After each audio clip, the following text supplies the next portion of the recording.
प्यार हुआ, दिल टूटा और फिर पहाड़ों में चली गई। आपको किसने बोला ये चीज कि मेरा ब्रेकअप हुआ तो मैं पहाड़ों में चली गई? आपकी आंखें बड़ी खूबसूरत हैं। मेरी आंखों पे तो बहुत चर्चा है, बहुत ज्यादा। हर्षा रिछारिया जी हर्षा रिछारिया उस बच्ची ने बोला है कि समाज में उन लोगों को आप क्यों नहीं कोस रहे हैं जो इस भगवा को एक प्रकार से उसका व्यवसायीकरण कर रहे हैं। आज धर्म साधना का नहीं, साधन का विषय हो चुका है। सनातन की संन्यास प्रक्रिया में जब आपका पदार्पण हुआ, आपको मुश्किलें झेलनी पड़ी, तो समस्या कहाँ है? मैं शाही रथ पे बैठूं तो समस्या है, मैं भगवा पहनूं तो समस्या है, मैं रुद्राक्ष पहनूं तो समस्या है, मैं चश्मा लगाऊं तो समस्या है, मैं छोड़ने की बात करूं धर्म को तो समस्या है, मैं उसी धर्म में और गहराई से समाऊं तो समस्या है। अब रात में बैठ के आधी आधी रात को, अमावस्या, पूर्णिमा, दिवाली, होली की आधी आधी रात बैठ के आप जिस शक्ति की उपासना कर रहे हैं, दिन में उसी शक्ति की स्वरूपा को आप अपमानित कर रहे हैं,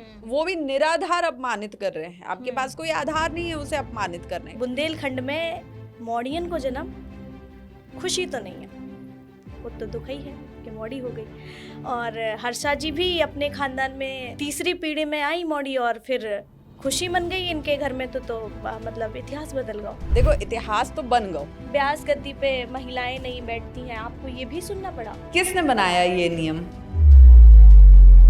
जिस महिला के पीरियड्स का आप विरोध कर रहे हो, फिर उसी अंबुबाची मेला कामाख्या में आप पहुंच जाते हो। उसी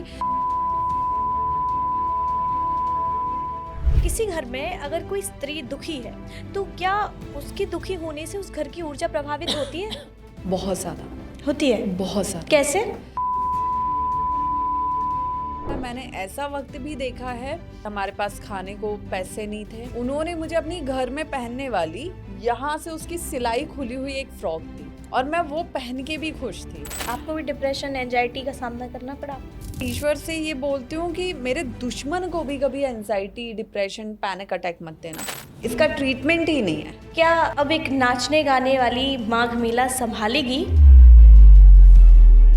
दिक्कत कहाँ आ रही है? कहाँ दिक्कत आ रही है? कहीं ना कहीं तो आप लोग भी गलत हो। एक सन्यासी से भी ये अपेक्षा है कि उसके पास पैसे की कमी है। एक बात बताइए, आज जिसके पास जितना पैसा दिख रहा है उसके पास ही इतनी भीड़ क्यों हो रही है? आज जो बाबा फक्कड़ है, रास्ते चलते इतने बाबा हमें दिख जाते हैं, या किसी जंगल में, झोपड़ी में, गुफा में रह रहे हैं, उनके पास तो कोई नहीं जा रहा है, क्योंकि बाबा के पास देने के लिए कुछ नहीं है।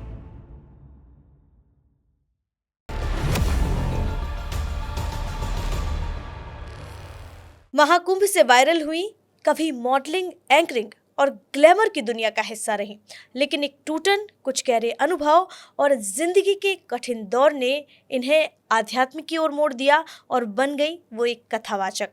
आप समझ चुके होंगे अब तक।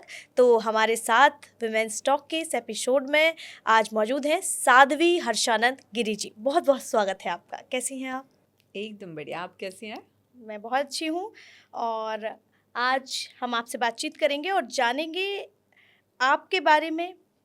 तो पहला सवाल आपसे है कि प्यार हुआ, दिल टूटा और फिर पहाड़ों में चली गई। क्या ब्रेकअप इंसान को इतना बदल सकता है? आपको किसने बोला ये चीज कि मेरा ब्रेकअप हुआ तो मैं पहाड़ों में चली गई? सुनने में आता है। सुनने में तो ये भी आता है मुझे कि मेरे पास इस वक्त 50 करोड़ रुपए हैं, जिसका वास्तविकता से कोई लेना देना नहीं है। ऐसा नहीं है कि मेरा ब्रेकअप हुआ और मैं पहाड़ों पे चली गई, या मेरा दिल टूटा तो मैं पहाड़ों पे चली गई। बल्कि लाइफ में कभी कभी ना विरक्ति लाइफ में कभी भी आ सकती है, कभी भी। और 2018 में मेरा पैर फ्रैक्चर हुआ, जो पैर सीधा नहीं हो पा रहा था प्लास्टर निकलने के बाद भी। तो मुझे उसके लिए मैंने अहमदाबाद में गुरुकुल ज्वाइन किया योगा के लिए, कि योगा करूँगी। वो होता ना कि जब बेटी होती है और बेटी के बॉडी पार्ट्स में कुछ एक डिफेक्ट हो जाए, तो रिश्तेदारों को टेंशन होता है कि अब आपकी बेटी की शादी कैसे होगी। तो वही स्ट्रेस मेरे पेरेंट्स को दिया गया कि लड़की तो चल नहीं पा रही, अब इसकी शादी कैसे होगी।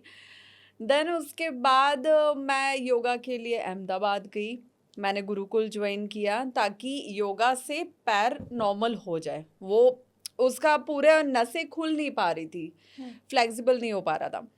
तो वो मैंने गुरुकुल ज्वाइन किया। गुरुकुल ज्वाइन करने के बाद वहाँ से मेरी विरक्ति शुरू हुई वहाँ से पढ़ते पढ़ते सुनते सुनते मैंने बहुत सारी चीज़ें छोड़ी जो हमारी बॉडी के लिए हार्मफुल है, जैसे कॉफ़ी, कोल्ड ड्रिंक मैंने 19 में छोड़ा। जितने भी लाइम सोडा वगैरह आता है ये सब मैंने छोड़ दिया है 19 में। तो इसलिए नहीं कि मेरा ब्रेकअप हुआ था, इसलिए क्योंकि मुझे पता है कि वो मेरी बॉडी के लिए हार्मफुल था।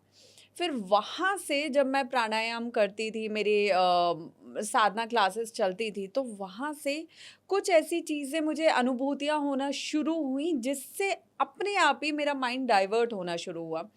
अब ये बात है 19 की, देन 2020 में लॉकडाउन लगा। जब वो लॉकडाउन हटा फिर मुझे माइग्रेन स्टार्ट हुआ लॉकडाउन के टाइम पे, क्योंकि हम जब घर के बाहर काम करते हो अचानक से 3-4 महीने घर पे रहना पड़े तो वो खुद में एक ट्रॉमा हो जाता है। तो जब मेरा माइग्रेन बढ़ा, माइग्रेन के अटैक्स बढ़े, और उसके बाद जब लॉकडाउन हटा तो फिर मैं पहाड़ों पे चली गई। और जब मैं पहाड़ों पे पहली बार गई उत्तराखंड में, तो मुझे वो जो पीस मिला वहाँ रह के, तब मुझे बहुत समय बाद ये पता चला कि बिना सर दर्द के जीवन कैसा होता है। क्योंकि मेरा सर दर्द इतना बढ़ चुका था जिससे जहाँ पे मेडिसिन असर नहीं कर रही थी, हाई डोज की भी। तो जब वो चीज़, वो फील मैंने लिया कि बिना सर दर्द की सुकून वाली ज़िंदगी कैसे होती है, तब मेरी आत्मा पहाड़ों से जुड़ गई। और फिर मैंने कॉन्टिन्यूसली परमानेंट पहाड़ों पे रहना स्टार्ट किया। और वहाँ रहते रहते विरक्ति और ज़्यादा बढ़ती गई, सुकून और अच्छा लगने लगा, और वहाँ से हर चीज़ की शुरुआत हुई। तो आप बहुत खूबसूरत हैं और आपकी खूबसूरती के चर्चे बहुत हैं। हम पिछले कई दिनों से देख रहे हैं, महाकुंभ से ये देखते आ रहे हैं, आपकी आंखें बड़ी खूबसूरत हैं। तो अब जब दो लड़कियां बातें कर रही हैं तो बातें खूबसूरती की भी होंगी और मेकअप की भी होंगी, तो आपकी आंखें इतनी खूबसूरत हैं। मेरी आँखों पे तो बहुत चर्चा है, बहुत ज़्यादा। मैं लेंस लगाती हूँ और मैं बहुत अच्छे से ये बात रखती हूँ कि हाँ, मैं लेंस लगाती हूँ। हालाँकि जिस दिन मेरी संन्यास दीक्षा हुई थी, उस दिन मैंने चश्मा लगाया हुआ था जब मेरे पास मीडिया आई। अब मैं इस चक्कर में फँस जाती हूँ कि अगर मैं चश्मा लगाती हूँ तो मीडिया उसको आर्टिकल बना के छाप देती है कि साध्वी हर्षानंद गिरी स्टाइलिश चश्मे में नजर आई, काला चश्मा लगाए हुए। हालांकि मेरा ट्रीटमेंट चल रहा है काफ़ी समय से आंखों का, तो अगर मैं धूप में जा रही हूँ तो मुझे चश्मा ऐसा यूज़ करना पड़ रहा है जो ब्लैक है। अब मैं ब्लैक और वाइट दो चश्मा बनवाने से अच्छा है कि एक ही चश्मे में दोनों क्वालिटी हो। तो उसमें मैं फंस जाती हूँ कि स्टाइलिश चश्मे में नजर आई।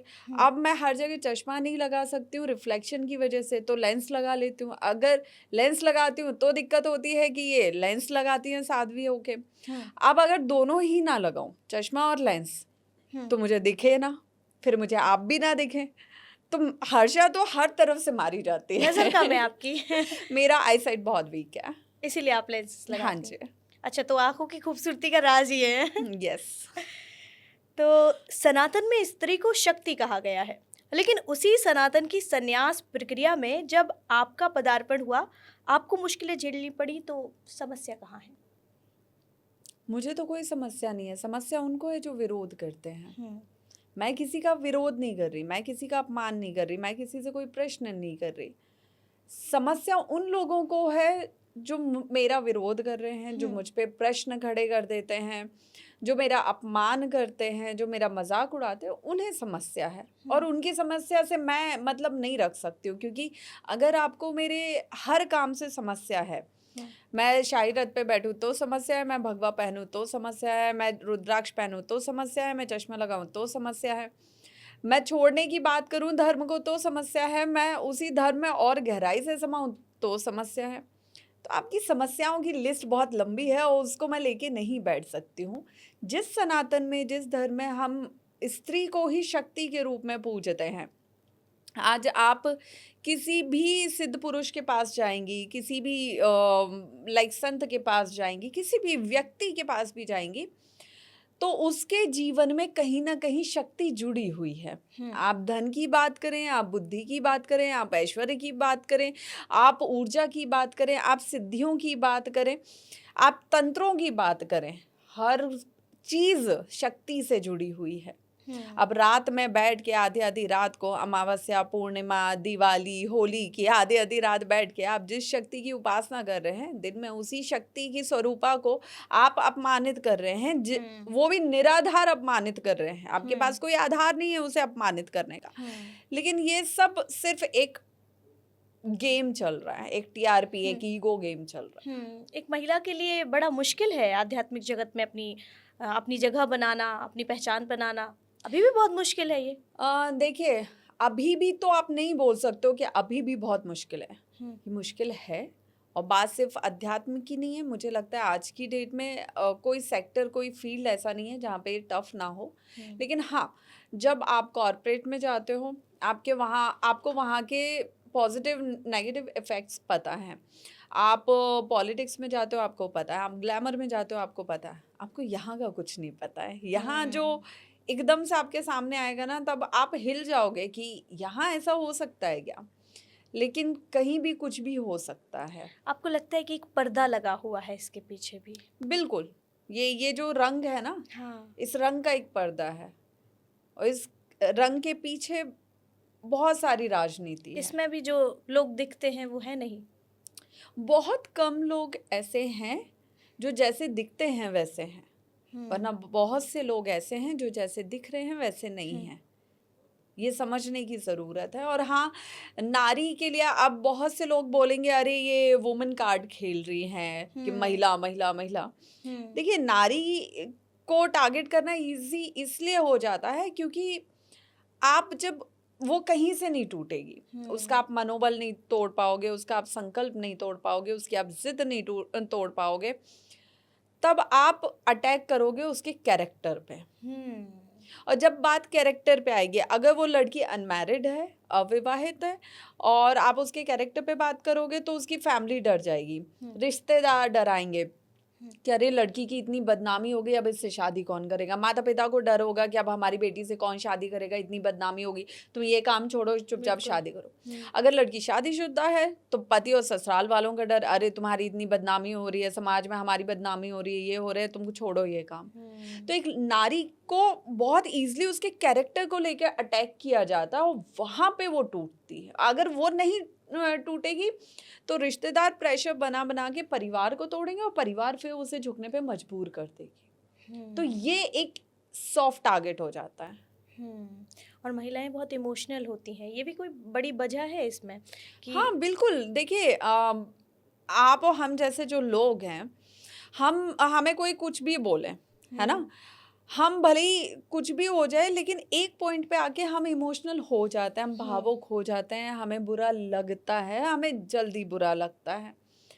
सहने की एक सीमा होती है, बर्दाश्त करने की एक सीमा होती है।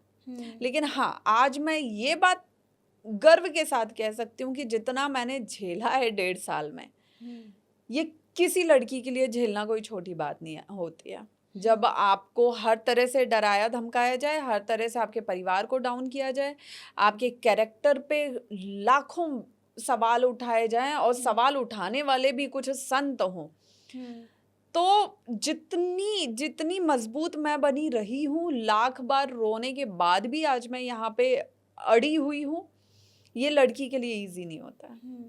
क्या कुछ हुआ इस समय में आपके साथ, जब आपको ऐसा लगा हो कि अब सब खत्म हो गया है, अब नहीं हो रहा है मुझसे? जब आपको एक लड़की के लिए, उसके कैरेक्टर के लिए कहना, उसके काम पे सवाल उठाना, वो स्ट्रगल करके आ रही है और फिर अपने जीवन में एक बदलाव लाना चाह रही है, और वहाँ पे उसको तोड़ने की कोशिश हो रही है, तब कैसा लगा?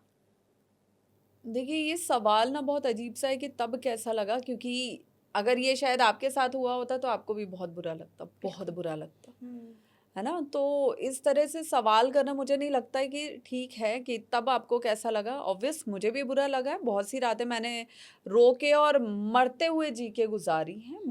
मैंने सुसाइड नोट भी लिखे हैं, मैंने मरने की प्लानिंग भी की है, मैंने पंखे से लटकने की प्लानिंग भी की है। ये जो पिछली जनवरी से इस जनवरी तक का जो सफ़र था, वो मेरे लिए बहुत टफ था। 365 में से 300 रातें रो के गुजारना, ये खुद से और उस ईश्वर से सवाल करना कि मेरी गलती क्या थी। शाही रथ पे बैठना मेरी इतनी बड़ी गलती थी, और अगर वो इतनी बड़ी गलती थी तो वहां मैं अपनी मर्जी से तो बैठी ही नहीं हूँ।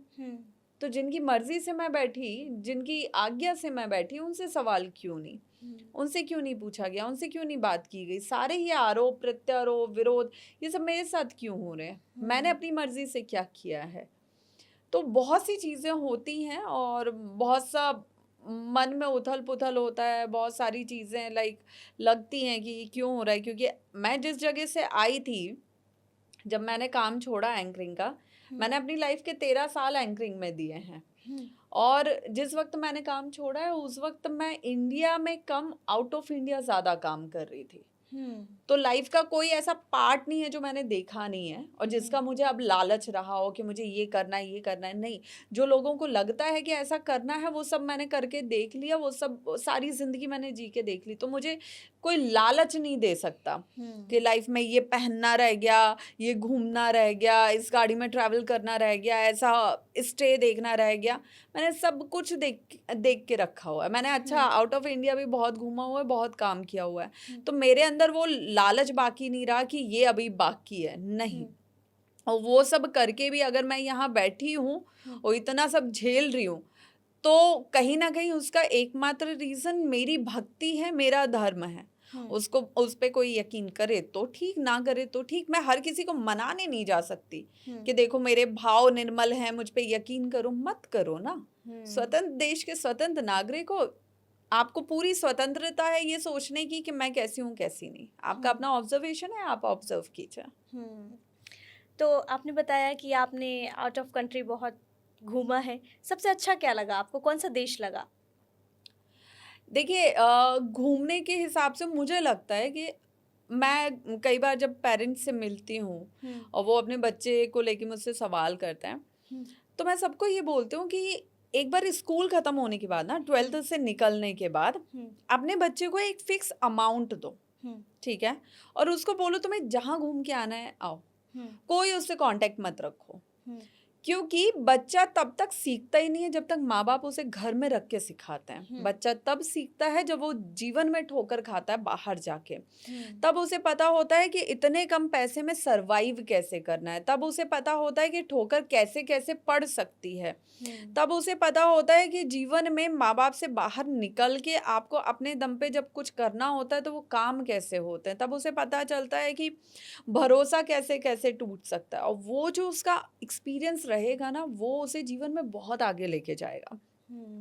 घूमने की पॉइंट ऑफ व्यू से आपको जैसी लोकेशंस पसंद हैं वैसी बहुत खूबसूरत जगह हैं। आउट हर्षा ऑफ जी को इंडिया क्या भी अच्छा है। लगा? मुझे पहाड़ पसंद है। मैं उत्तराखंड प्रेमी हूँ। मैं घूम फिर के वहीं पहुँच जाती हूँ। मैं उससे दूर नहीं रह सकती। मेरी वीकनेस, मेरा स्ट्रेंथ सब उत्तराखंड है। उत्तराखंड बहुत पसंद है आपको? बहुत ज़्यादा। मतलब मेरी ख्वाहिश है, एक लाइन मैंने लिखी थी। मैं कभी कभी पोइट्रीज लिखती हूँ। तो एक बार मैं ट्रैकिंग कर रही थी, तब मैंने एक लाइन लिखी थी कि वो मौत भी कितनी हसीन होगी जो मुझे पहाड़ों पे नसीब होगी। मतलब मैं दिल से चाहती हूँ कि मेरी कभी मौत हो तो वो पहाड़ों पे हो। आप साध्वी हैं, मेकअप करती हैं अभी भी, तो गहने पहनती हैं। ये मेकअप करना, गहने पहनना, फिर काहे की साध्वी, जब ये सुना तब क्या आपको लगा? हंसी आई, मुझे बहुत हंसी आई। जब हम नॉर्मली किसी पुरुष को, चाहे वो आपका दोस्त हो, आपका भाई हो, आपके पिता हो, आपका पति हो, बॉयफ्रेंड हो, कोई भी हो, आप उसको बोलो कि ये जो मेरा आज मेकअप है ना, या आज मैं तुम्हारे ऊपर करती हूँ, ठीक है, ये जो मेरे गहने हैं, मेरा ड्रेस है, मैं तुम्हें पहनाती हूँ, तो वो क्या बोलेंगे, पागल हो गई हो क्या? ये सब औरतों के काम है, ये हम करेंगे क्या? हम औरत थोड़ी ना है। अब अगर औरत उस चीज को कर रही है तो भी आपको दिक्कत, ठीक है। मैंने संन्यास दीक्षा ली, मैं साध्वी बनी हूँ। मैंने जिंदगी जीना नहीं छोड़ा है।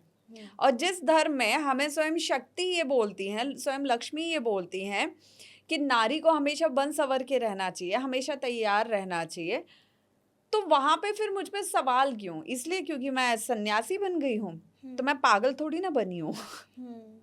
इंसान ही हूँ, मैं नॉर्मल इंसान हूँ। मेरा काजल लगाना आपसे पैसे लेके मैं नहीं लगा रही हूँ।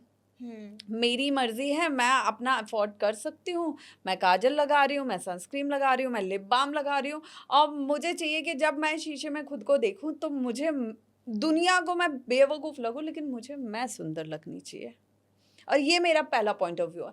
मैं अगर जब दुनिया मुझ पे सवाल उठाती है, विरोध करती है, मैं शीशे के सामने जाके रोती हूँ। खुद से ये सवाल करती हूँ कि क्या मैं गलत थी? अगर मुझे शीशे में खुद को देखते हुए ये जवाब मिलता है कि नहीं मैं गलत नहीं थी, तो मुझे दुनिया का कोई इंसान गलत साबित नहीं कर सकता, क्योंकि मैं खुद से नज़र मिला पा रही हूँ। उसी तरह मेरा पहला परसेप्शन मेरी नज़र में मैटर करता है। अगर मैं मेरी नज़र में अच्छी हूँ तो मैं अच्छी हूँ, अगर मैं मेरी नज़र में खूबसूरत हूँ तो मुझे कोई फ़र्क नहीं पड़ता दुनिया क्या बोल रही है।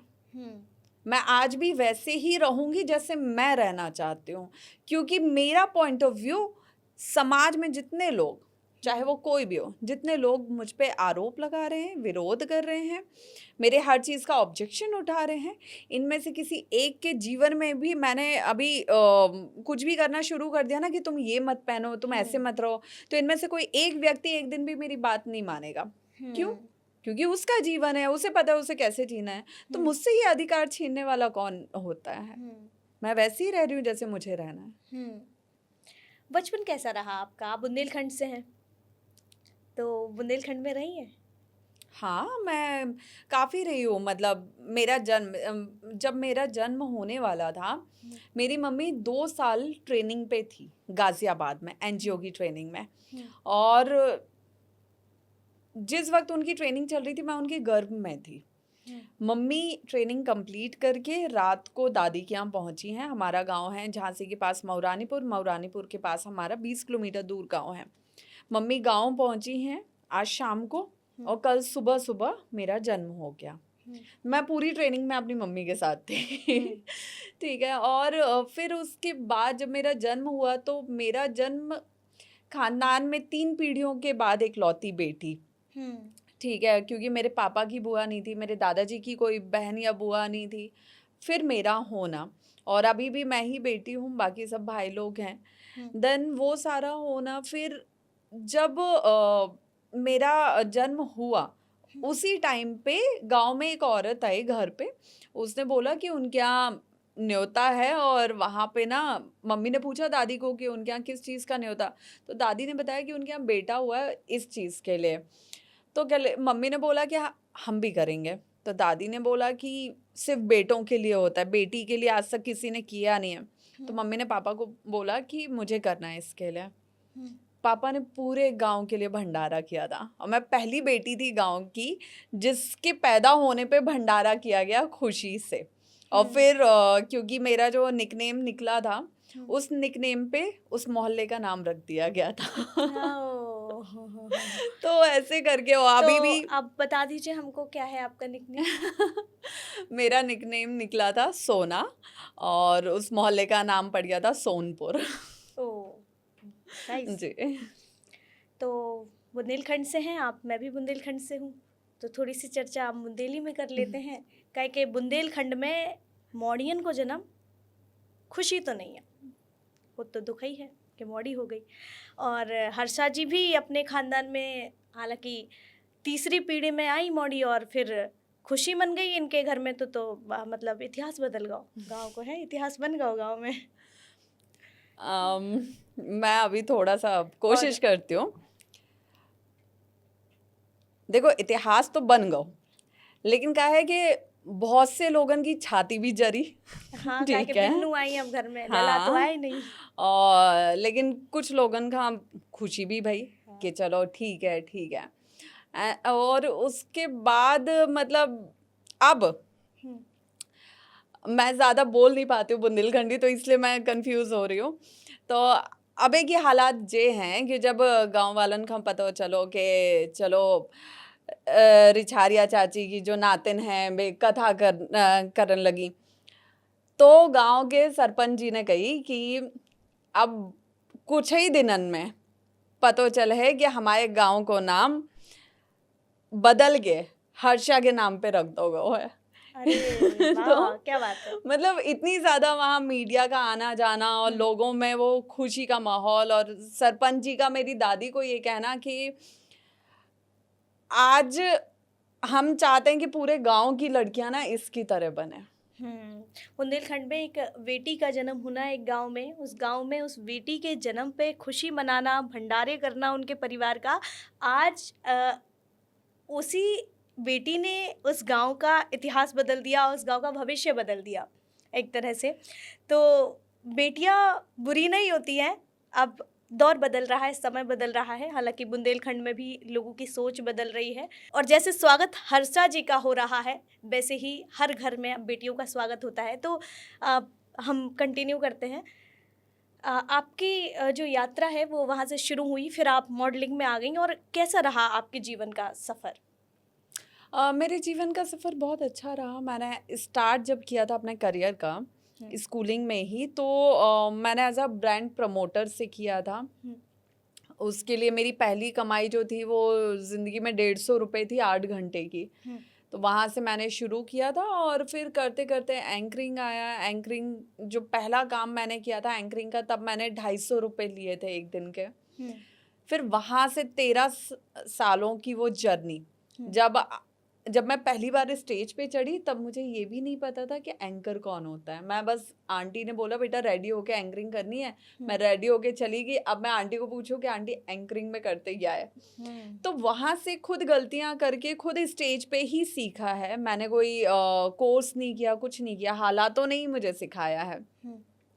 तो वो पूरा सफ़र गया, और वो सफ़र बहुत खूबसूरत था, बहुत खूबसूरत था। मतलब मेरे जीवन में मैं चाहूँगी कि अगर दोबारा भी मेरा कभी जन्म हो तो इसी परिवार में हो, इसी धर्म में हो, और एक मंच संचालक के रूप में, एक वक्ता के रूप में मैं हमेशा अपनी बात रख पाऊँ और लोगों को सही गाइड कर पाऊँ, ये मैं हर जन्म में चाहूँगी।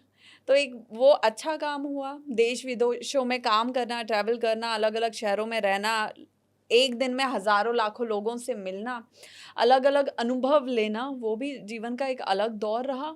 और अब जो चल रहा है वो और खूबसूरत है। आपको भी डिप्रेशन, एंजाइटी का सामना करना पड़ा? कभी कभी ऐसा लगता है कि नहीं हो रहा है, अब नहीं हो रहा है? मुझे देखिए, मुझे जब डिप्रेशन एंजाइटी हुई, पैनिक अटैक्स आए, वो मेरा पहले वाला दौर था 2022 का, जो मैंने झेला। और आज भी मैं ईश्वर से ये बोलती हूँ कि मेरे दुश्मन को भी कभी एंजाइटी, डिप्रेशन, पैनिक अटैक मत देना। उसे कैंसर दे देना, कैंसर का ट्रीटमेंट है, इसका कोई ट्रीटमेंट नहीं है, इसका ट्रीटमेंट ही नहीं है। इसका ट्रीटमेंट सिर्फ इतना है कि मुझे डॉक्टर ने बोला था, मुझे याद है आखिरी बार जब मैं डॉक्टर से मिली थी तो मैंने यही बोला था, उसने मुझसे बोला था कि जिस जगह पे आपको स्ट्रेस मिल रहा है आप उस जगह से दूर रहो, जिन लोगों से मिल रहा है उन लोगों से दूर रहो। तीसरा, इसका कोई ट्रीटमेंट नहीं है। मैंने अपनी जगह चेंज की, मैंने खुद को मैंने अपना विल पावर स्ट्रॉन्ग किया। मैंने केदारनाथ में जाके बहुत मैं रोई हूँ उनके सामने, उन्हीं ने मुझे संभाला। मेरा आधा जीवन तो केदारनाथ की वजह से चल रहा है, वरना तो शायद सांसें कब की थम गई होती। क्या अब एक नाचने गाने वाली माघ मेला संभालेगी? ये भी सुनना पड़ा, ये भी कहा गया। बिल्कुल कहा गया, बहुत कुछ कहा गया, बहुत कुछ सुना मैंने। और ये माघ मेले के समय हुआ था जब मुझे ज़मीन अलॉट हो गई थी मेरे एनजीओ के नाम से, और मुझे ये था कि मुझे यहाँ पे पंडाल कैंप लगाऊंगे और वहाँ पे ना हम बेटियों के लिए कुछ आयोजन करेंगे इस पूरे माघ मेले में। जब कुछ पूजनीय संतों को पता चला कि मुझे ज़मीन अलॉट हो गई है, तो उन्होंने फिर प्रदर्शन विरोध शुरू कर दिया है कि अब क्या नाचने गाने वाली माघ मेला संभालेगी, ये करेगी, वो करेगी। तो आई वाज लाइक कि यार दिक्कत कहाँ आ रही है, कहाँ दिक्कत आ रही है? हर बार हर जगह एक इंसान तो गलत नहीं हो सकता, कहीं ना कहीं तो आप लोग भी गलत हो। और आप इसलिए गलत हो क्योंकि आपके धर्म में आपके पास, अभी चलो मैं आपके पास नहीं आई हूँ, लेकिन कोई फॉरेनर आपके पास आएगी तो आप खुशी से उसका धर्म बदलवा दोगे, गोत्र दे दोगे, नाम परिवर्तन करवा दोगे, रुद्राक्ष की माला थमा दोगे, साधना करवा दोगे। कोई दूसरे धर्म का आएगा, आप उसको स्वीकार कर लोगे, उसका धर्म परिवर्तन करवा दोगे। लेकिन एक लड़की जिसका जन्म ही ब्राह्मण परिवार में हुआ है, जो बचपन से ही उसी धर्म है, दूसरे धर्म से नहीं आई है, और वो बस अभी तक जिस कल्चर को फॉलो कर रही थी वो सब छोड़ के अपने धर्म को समझने के लिए आई है, धर्म में रहने के लिए आई है, धर्म में आगे काम करने के लिए आई है। वहाँ पे हर कदम पे आप विरोध कर रहे हो, हर कदम पे विरोध कर रहे हो, और विरोध करने के लिए आपके पास कोई स्ट्रॉन्ग बेस भी नहीं है, आपका बेस बिल्कुल क्लियर नहीं है। वहीं पे एक लड़की जो धर्म की बात कर रही है, आप उसका विरोध कर रहे हो, और कोई बाबा जो अपनी range rover, land rover, Porsche दिखा रहे हैं, आप उनका समर्थन कर रहे हो। मतलब या तो मेरे पास पैसे की कमी है इसलिए मेरा विरोध हो रहा है, या तो मैं अभी तक आपके दरवाजे पे नहीं आई हूँ इसलिए मेरा विरोध हो रहा है। एक सन्यासी से भी ये अपेक्षा है कि उसके पास पैसे की कमी है। अगर ऐसा नहीं होता तो मुझे एक बात बताइए, आज जिसके पास जितना पैसा दिख रहा है उसके पास ही इतनी भीड़ क्यों हो रही है? आज जो बाबा फक्कड़ है, रास्ते चलते इतने बाबा हमें दिख जाते हैं, या किसी जंगल में, झोपड़ी में, गुफा में रह रहे हैं, उनके पास तो कोई नहीं जा रहा है, क्योंकि बाबा के पास देने के लिए कुछ नहीं है। और जो बाबा बहुत कुछ दे सकता है, कॉन्टेक्स्ट दे सकता है आपको, एक दूसरे से व्यवहार करवा सकता है, जिस बाबा के पास जाके आप अच्छी रील या फोटो क्लिक करवा सकते हो, 4 लोगों में दिखा सकते हो, आपको भी तो उसी बाबा के पास जाना है। तो ये बाबा में दिक्कत नहीं है, ये समाज की विचारधारा में दिक्कत है। निर्णय किया है कि अब कथा करेंगी, आप कथावाचक हैं, और अभी आपकी एक पहली कथा हुई भी है, तो अभी भी समस्याएं हैं? समस्या तो देखिए मुझे तो कुछ भी कहते नहीं हैं है। कि ब्यास गद्दी पे महिलाएं नहीं बैठती हैं, आपको ये भी सुनना पड़ा? ये किसने बनाया ये नियम कि व्यास गद्दी पे महिला नहीं बैठेगी, या किसी बड़े पद पे महिला नहीं बैठेगी, या धर्म के क्षेत्र में आगे महिला नहीं जाएगी? किसने बनाया ये नियम? समाज ने, या कुछ संत समाज ने? और अगर महिला कहीं ऊपर नहीं बैठेगी तो क्यों आधी आधी रात को शक्ति के ही चरणों में होते हो कि हमको ये दे दो, वो दे दो? फिर तो महिला महिला है। जिस महिला के पीरियड्स का आप विरोध कर रहे हो, फिर उसी अंबुबाची मेला कामाख्या में आप पहुंच जाते हो, उसी पीरियड के लाल कपड़े को मांगते हो ताकि आपकी सिद्धियां पूरी हों। तो या तो वो पीरियड भी गलत है, और या तो ये पीरियड गलत नहीं है। तो हर जगह समाज ने ये डिसाइड किया है कि महिला कहाँ तक पहुंचेगी और क्या करेगी।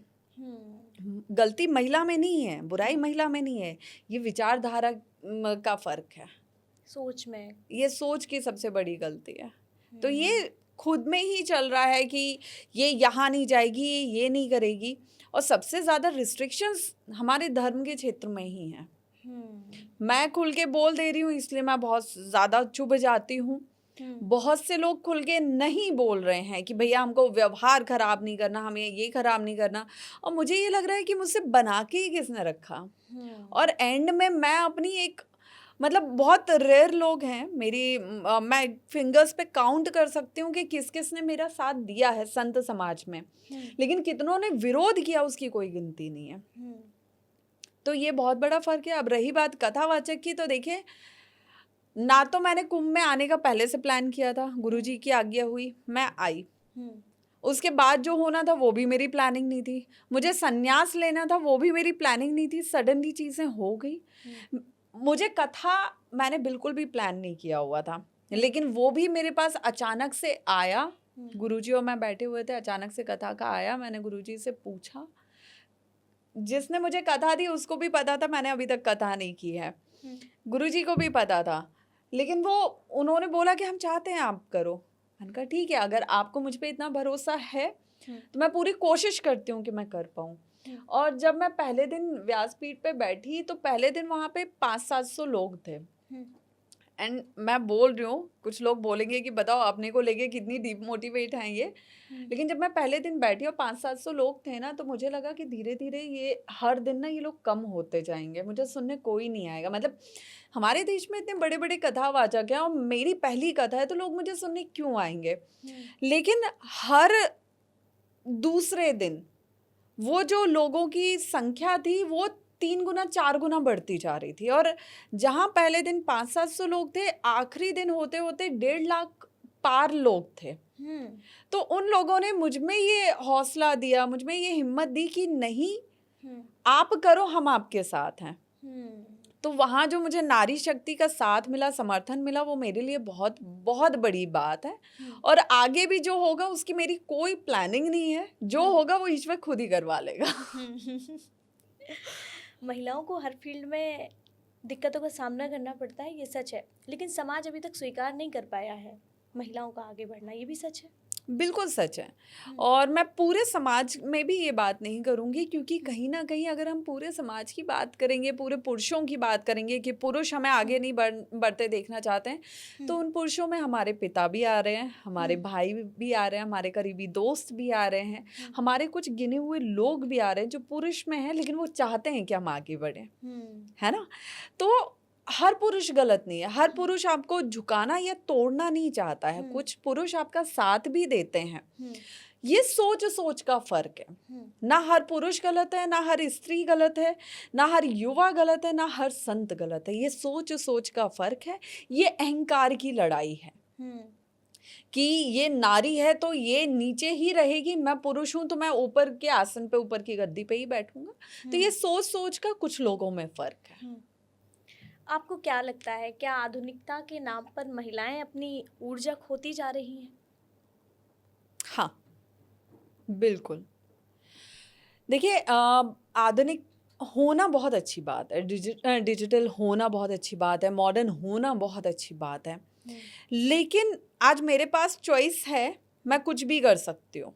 तो अगर मेरे पास चॉइस है कि मैं कुछ भी कर सकती हूँ, तो मैं वो क्यों ना करूँ जिससे समाज में एक नई दिशा बने, एक सही दिशा का चयन करे युवा। अगर मेरे पास, मुझे लोग बोलते हैं कि आप तो एक इन्फ्लुएंसर हैं, अगर मैं इन्फ्लुएंसर हूँ और मेरे पास ऑप्शन है समाज को, युवाओं को इन्फ्लुएंस करने का, तो मैं उन्हें सही दिशा में क्यों ना इन्फ्लुएंस करूं। मैं उन्हें यही क्यों दिखाऊं कि देखो मैं भी लेट नाइट कल्चर फॉलो कर रही हूँ, मैं भी छोटे कपड़े पहन के या सोशल मीडिया पे कपड़े उतार के फेमस हो रही हूँ। बहुत से लोग बोलते हैं ये फेमस होने के लिए इसने भगवा चोला पहना हुआ है। ठीक है, अगर आपको ये लग रहा है कि भगवा पहन के, रुद्राक्ष पहन के मेरी पॉपुलैरिटी बढ़ गई, तो आप भी पहनो ना। जब हमारे पास ऑप्शन है पूरे कपड़े पहनने का, तो हम आधे कपड़े पहने क्यों? जब हमारे पास ऑप्शन है अनुष्ठान करके फेमस होने का, तो हम सिगरेट हाथ में लें क्यों? जब हमारे पास ऑप्शन है गंगा में डुबकी लगा के वीडियो वायरल करने का, तो हम हाथ में दारू की बोतल थामे क्यों? मतलब सोच सोच का फर्क है ना। आप फेमस होने के लिए और जो कुछ युवा हैं वो फेमस होने के लिए नशे को, लेट नाइट कल्चर को या अलग तरीके को फॉलो कर रहे हैं। मैं अगर इसको फॉलो कर रही हूँ तो मैं स्वाभिमान के साथ कर रही हूँ कि ठीक है, आपकी नज़र में मैं फेमस होना चाहती हूँ ना, लेकिन फेमस होने के बाद भी मैं कुछ गलत तो नहीं कर रही हूँ ना। ये मेरी सोच है। तो ठीक है, वो सबकी अपनी विचारधारा है। आप बुंदेलखंड से आती हैं और वहाँ पे तो लड़कियों की शादी जल्दी कर दी जाती है, 17-18 साल की लड़की हुई तो शादी कर दो। आपकी शादी नहीं हुई या आपके ऊपर ये प्रेशर ही नहीं आया, कभी नहीं कहा गया घर में कि शादी कर लो? शादी को लेके क्या विचार है आपका? मेरे आगे के कुछ बाल सफ़ेद होने लगे। नहीं, मेरे ऊपर एक टाइम पे बहुत प्रेशर आया था। मेरी दादी मेरे पापा को फ़ोन करती रहती थी कि बेटी की शादी नहीं करनी है, या शादी नहीं करनी है, घर में बिठाओगे, ये करोगे, वो करोगे, लड़की यहाँ वहाँ घूमती रहती है। अब तो पूरे रिश्तेदार बोलने लगे हैं। और पापा मम्मी को बोलते थे, मम्मी मुझे बहुत सुनाती थी। और जैसी मैं घर पहुंची हूँ कहीं से शो ख़त्म करके, क्योंकि मैं तब घर पूरा रहती भी नहीं थी, मैं दिल्ली या मुंबई ही रहती थी। मैं घर पहुंची हूँ, घर पे शादी की किचकिच होना शुरू हुई है, मैंने बैग उठाया और मैं निकल गई घर से। फिर फ़ोन आ रहे हैं, अरे वो शादी की बात करनी थी। मैंने कहा आपस में कर लो, ठीक है, या तो फिर भाई मुझे वैसा लड़का आप ढूंढ के दो जिसको मैं मना ना कर पाऊँ, और नहीं मिल रहा है तो फिर आप ये तो मुझसे उम्मीद मत करो कि मैं राह चलते किसी भी लड़के को अपना जीवन साथी बना के अपने जीवन का सत्यानाश करूंगी। मैं ऐसा तो किसी के प्रेशर में नहीं करूंगी। और या तो फिर कोई मेरे जीवन की गारंटी ले लें कि कल को शादी के बाद इसके साथ कुछ भी बुरा होता है तो इसको पूरी ज़िंदगी हम संभालेंगे। आप ले लो गारंटी, मैं कर लेती हूँ शादी, बताओ किससे करनी है। तो फिर कोई जवाब नहीं आता था। एक बार ज़रूर मेरे और मेरे पापा की बहुत ज़्यादा बहस हो गई थी, और मेरे पापा ने एक चीज़ बोली थी कि हमें भी समाज में जवाब देना पड़ता है कि भाई लड़की की एज हो रही है तो शादी क्यों नहीं हुई अभी तक। मैंने कहा कौन सा समाज, किस समाज की बात कर रहे हो? वो समाज, जब आप हॉस्पिटल में एडमिट हुए थे तब मुझे समाज का कोई भी व्यक्ति खड़ा नहीं दिखा। समाज छोड़ो, मुझे रिश्तेदार का कोई खड़ा नहीं दिखा। आपका एक्सीडेंट हुआ, मुझे कोई नहीं दिखा। हम लोगों के साथ कितनी चीज़ें हुई, मुझे कोई नहीं दिखा। मम्मी की तबीयत खराब हुई, मुझे कोई नहीं दिखा। और जब उस समय कोई नहीं दिखा, तो आप मुझे किन लोगों के बारे में बोल रहे हो, मुझे क्लियर बताओ।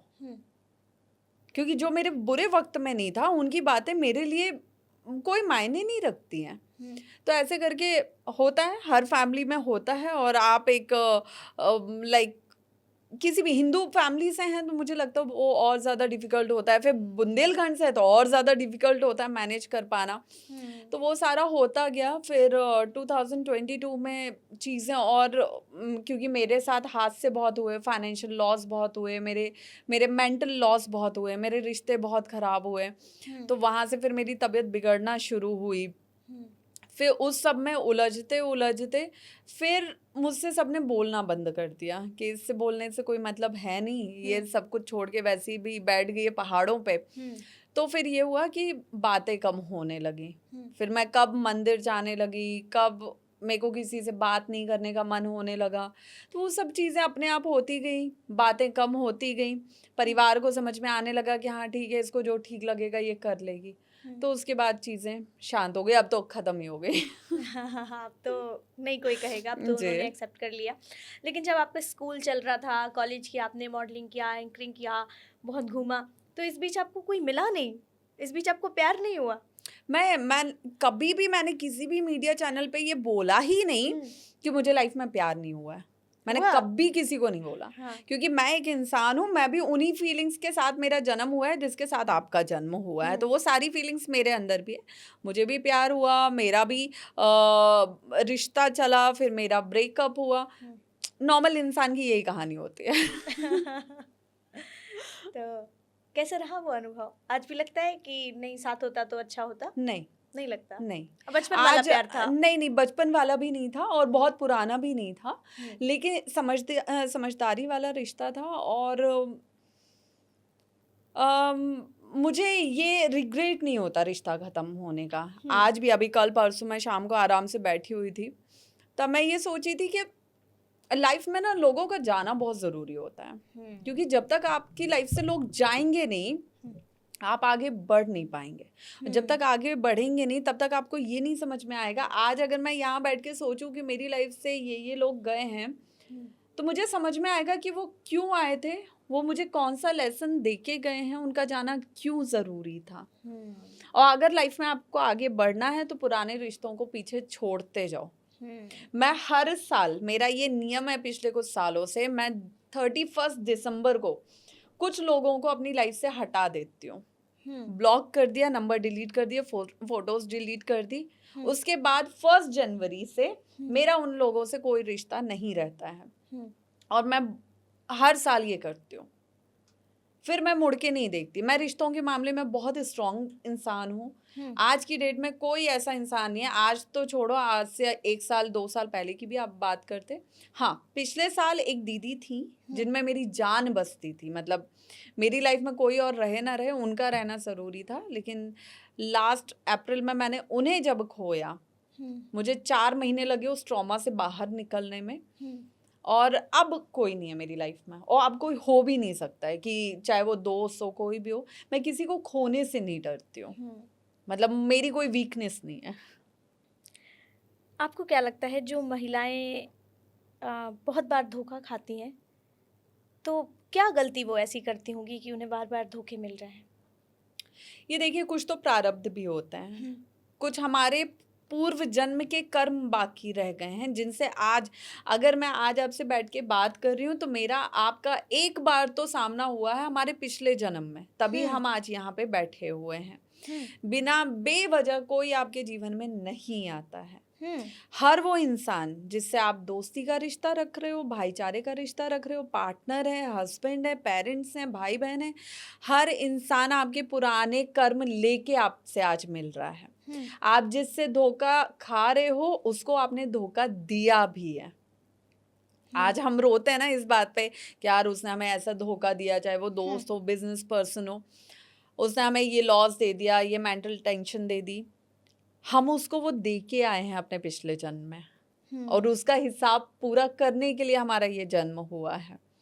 तो सारे रिश्ते अपना कर्म बैलेंस करने के लिए आपसे दोबारा मिलते हैं। अगर आपने किसी के साथ अच्छा किया है तो वो आएगा आपके जीवन में, आपके साथ अच्छा करके जाएगा, और किसी के साथ आपने बुरा किया है तो वो आएगा आपको आपके कर्मों का वैसे ही पूरा वो हिसाब करके जाएगा। मेरी अगर शादी नहीं हुई है या ना होगी तो इसका मतलब है कि मैंने अपने पिछले जन्म में अपने पति को छोड़ दिया था, मैंने अपने पति को, अपने पार्टनर को धोखा दिया था, इसलिए इस जन्म में मुझे पार्टनर नहीं मिलेगा। सब हिसाब किताब होके रहता है, हम यही हैं, हमें भुगतना यही है। तो अगर कोई इंसान बोल रहा है कि मेरा पार्टनर बार बार मुझे, मैं जिसके साथ भी रह रही हूँ वो मुझे धोखा दे रहा है, मुझे चीट कर रहा है, मुझे छोड़ के जा रहा है, इसका मतलब आपके पूर्व जन्मों का प्रारब्ध बाकी था जिसका हिसाब आपको करना है, और वो जब तक नहीं होगा आपको धोखे हर रिश्ते में मिलेंगे। और अगर आप चाहते हो कि आपको ये धोखे ना मिले, आपके साथ कुछ बुरा ना हो, हर रिश्ता अच्छा जाए, तो महादेव की शरण में जाओ, उन पे जल चढ़ाओ। कभी नहीं तो एटलीस्ट शनिवार के दिन ज़रूर जाओ, और शनिवार के दिन आप जब शनि देवता को याद करते हुए शिव पे जल चढ़ाओगे, क्योंकि शिव ने, महादेव ने 9 ग्रह को उनको कंट्रोल किया हुआ है, सारे 9 ग्रह शिव के अधीन हैं। तो आप जब शनिवार के दिन महादेव पे जल चढ़ाते हो तो वो आपके पूर्व जो कर्म रह गए हैं उनको कम करता है, उनका प्रकोप कम करता है। उससे क्या होता है कि अगर आपके साथ कोई बड़ा हादसा होने वाला है ना तो वो बहुत छोटे में निकल जाता है, लेकिन कर्मों का हिसाब तो करना पड़ेगा। कुछ महिलाएं ना ज़्यादा इमोशनल होती हैं, तो ये जो इमोशनल होना होता है ये उनकी सबसे ज़्यादा बड़ी कमज़ोरी होती है, या फिर ये कमज़ोरी ही उनकी शक्ति बन सकती है? ये कमज़ोरी ही उनकी शक्ति बन सकती है। मैं बहुत इमोशनल थी, बहुत ज़्यादा। अगर मैं कुंभ के पहले की भी बात करूं, मैं बात बात पे रोती थी, बात बात पे। मुझे बुरा लग गया, मैं सामने वाले को पलट के जवाब नहीं दे पाऊंगी, मैं अकेले में जाके रोती थी कि मेरे साथ ऐसा क्यों हो रहा है, मेरे को ऐसा क्यों बोला। लेकिन आज वही जो मेरी कमज़ोरी रही है, मेरा इमोशनल नेचर रहा है, आज वो मेरी सबसे बड़ी स्ट्रेंथ है। क्योंकि एटलीस्ट मैं किसी, दुनिया का कोई भी इंसान हो जो मेरे सामने खड़ा हो जाए, मैं आंखों में आंखें डाल के बोल सकती हूँ कि मैंने खुद को तकलीफ दी होगी, लेकिन इस ब्रह्मांड में मैंने किसी को तकलीफ नहीं दी है, मैंने किसी का नुकसान नहीं किया, मैंने किसी से स्वार्थ के लिए रिश्ता नहीं रखा है। मैं इतनी हूँ सक्षम, इतनी ईमानदार हूँ। तो जब आप भावुक होते हो ना, आप किसी का दिल नहीं दुखा पाते हो, तो वो आपकी स्ट्रेंथ है, उसे अपनी कमजोरी तो कभी मत मानो। आपको रोने का मन कर रहा है, 24 घंटे बैठ के रो, उसके बाद आप शांत हो गए ना। मुझे जब बहुत ज़्यादा मेरे अंदर भर जाता है, मैं बैठ के बहुत रोती हूँ, क्योंकि मुझे पता है कि जब वो आंसू रुक जाएंगे ना, तब एक ऐसी हर्षा उठ के आंसू पोंछेगी जो हर एक का जवाब दे पाएगी। इसलिए कभी ये मत सोचो कि आंसू मेरी वीकनेस है, नहीं, वो हम इंसान हैं, हमारे अंदर सारे फीलिंग्स हैं, आंसू भी उन्हीं में से एक हिस्सा है, और वो आना ज़रूरी है। उसे आप अंदर कंट्रोल करोगे। मुझे जो पैनिक अटैक आए 2022 में, वो क्यों आए? इसीलिए क्योंकि मैंने अपने आंसुओं को रोका, अपने अंदर बहुत सारी चीज़ें भरी कि नहीं, मैं बहुत स्ट्रांग हूँ, मैं रो कैसे सकती हूँ। वो जो पूरा स्टोर होता गया मेरे सबकॉन्शियस माइंड में, स्टोर हुआ पूरा। और एक दिन, एक समय ऐसा आया जब वो सबकॉन्शियस माइंड से निकल के मेरे इस माइंड पे उसने हिट किया, मुझे ट्रिगर किया, मुझे अटैक आना शुरू हुए। तब मुझे समझ में आया कि अगर मुझे जिस वक्त चीज़ें बुरी लगी थी उसी वक्त मैं रो के इसे निकाल देती ना, और मैं इस स्ट्रांग बनने का नाटक नहीं करती, तो शायद आज मुझे ये अटैक नहीं आते। कभी कभी रोना भी बहुत ज़रूरी होता है। बहुत ज़रूरी है, और ये सबके लिए। ये नहीं कि मैं लड़का हूँ, मैं आदमी हूँ, मैं कैसे रो सकता हूँ, नहीं। आंसू सबको आते हैं, बुरा सबको लगता है, रोने में आपकी मर्दानगी कम नहीं हो जाएगी। कहते हैं लड़का है तो रोना नहीं है। बिल्कुल रो के अपने आप को हल्का करो, वो ज़रूरी है। क्योंकि अगर आपने वो नहीं किया तो कल ये इससे 100 गुना बुरा रूप ले लेगी, जिसको आप नहीं झेल पाओगे। सोशल मीडिया का दौर है ये, और आपको क्या लगता है सोशल मीडिया लोगों में, महिलाओं में तुलना और इनसिक्योरिटी ज़्यादा बढ़ा रहा है? इनसिक्योर हो रही है महिलाएं सोशल मीडिया की वजह से? किस चीज़ को लेके? किसी भी चीज़ को लेके, रिश्तों में, घर परिवार में, खुद को लेके इनसिक्योर हो रही हैं?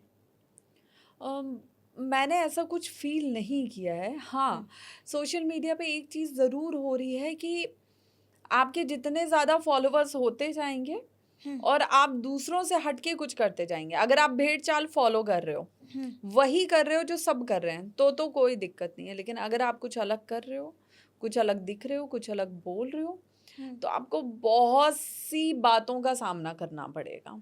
बहुत सी बातों का सामना। हाँ, कुछ चीज़ें मैंने ऐसी भी देखी कि अगर पार्टनर है और आपके पे अच्छे कमेंट आ रहे हैं, सब आ रहे हैं, तो पार्टनर्स में इनसिक्योरिटीज़ होने हाँ, हाँ, लगती है हाँ।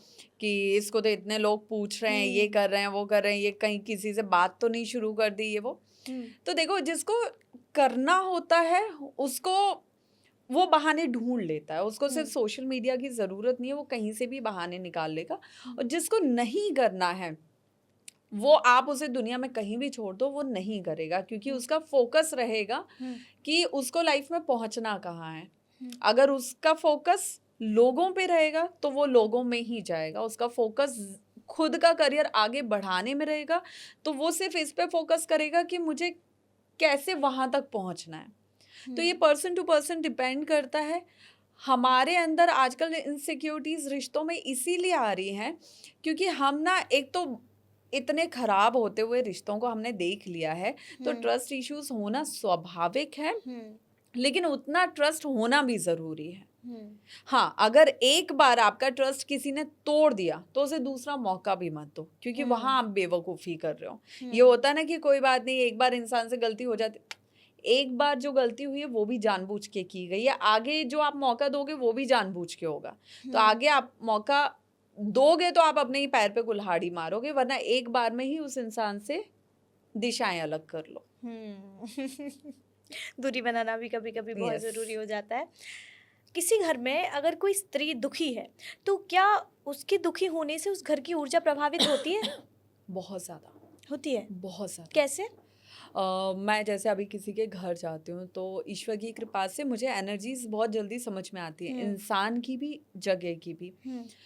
तो मैं बहुत सी जगह दरवाजे से ही कदम पीछे ले लेती हूँ, बहुत सी जगह नहीं जाते उनके घर? मैं ऐसे ऐसे लोगों को मैंने देखा है अभी हाल ही में, करोड़पति लोग हैं, अच्छा बिजनेस है, एम्पायर है, सब कुछ है, लेकिन जैसे ही मैंने उनके घर के अंदर एक कदम रखा और मैंने सबके चेहरे देखे, मैंने कदम पीछे ले लिया। तो मैंने कहा यहाँ पे आप लोग मेंटली डिस्टर्ब हैं। तो कह लगे हाँ। मैंने कहा लेकिन आप लोगों के पास तो सब है ना, आपको, आप कैसे डिस्टर्ब हो? मैंने कहा कुछ तो गड़बड़ हो रही है। फिर उन लोगों ने बहुत रिक्वेस्ट किया तो मैं उनके बाहर पॉश में बैठ गई। फिर उन लोगों ने कुछ चीज़ें मुझे बताई और मेरा हंसना शुरू हो गया। मैंने कहा जब ऐसे चीज़ें बिगाड़ोगे तो जीवन में कुछ ठीक नहीं होगा ना। और हम ये नहीं बोल सकते अरे हम तो भगवान की इतनी पूजा कर रहे हैं तब भी हमारे साथ ऐसा हो रहा है, कुछ तो कमी है। सुबह शाम घंटी लेके हाथ में बजाने से भगवान खुश नहीं होते हैं। आपके घर में और भी चीज़ें आपको देखनी पड़ेगी। आपके घर की अगर नारी किसी भी रूप में, बेटी, बहन, पत्नी, माँ, किसी भी रूप में अगर वो खुश नहीं है तो आप बाहर कितना भी पैसा उड़ा लो, अनुष्ठान कर लो, मंदिर बनवा लो, दान पुण्य कर लो, किसी मतलब का नहीं है। क्योंकि आपके घर की लक्ष्मी, आपकी घर की देवी आपसे नाराज है, वो खुश नहीं है, तो पहले तो उसकी खुशी मायने रखती है। अब कुछ लोग बोलेंगे कि अरे उसकी तो आदत ही है दुखी रहने की, हम तो कितना कुछ करके देते हैं लेकिन वो खुश नहीं रहती है। हमेशा हर चीज़ पैसे से भी नहीं खरीदी जाती है। आप महंगे महंगे गिफ्ट्स देते होंगे लेकिन क्या आप समय देते हैं ये पूछने के लिए कि तुम कैसा फील कर रही हो, तुम कैसी हो? चलो आज आधा घंटा फोन ऑफ करके हम दोनों बात करते हैं, तुम मेरी परेशानी सुनो, मैं तुम्हारी परेशानी सुनता हूँ। क्या आपने कभी इतना वक्त दिया अपने पार्टनर को? आपने कभी अपनी माँ से पूछा कि माँ क्या आप खुश हो? क्या मैं आपको खुश रख पा रहा हूँ? या कुछ ऐसा बचा हुआ है जो आप करना चाहते हो आप नहीं कर पा रही हो? या मेरी कोई ऐसी हरकत है जो आपको बहुत ज़्यादा मन से दुखी कर रही है? या आपने कभी अपनी बेटी को पूछा कि बेटा सब ठीक है लाइफ में, कोई प्रेशर तो नहीं है? क्योंकि अक्सर घर की बेटियां प्रेशर में बहुत ज़्यादा पिस जाती हैं।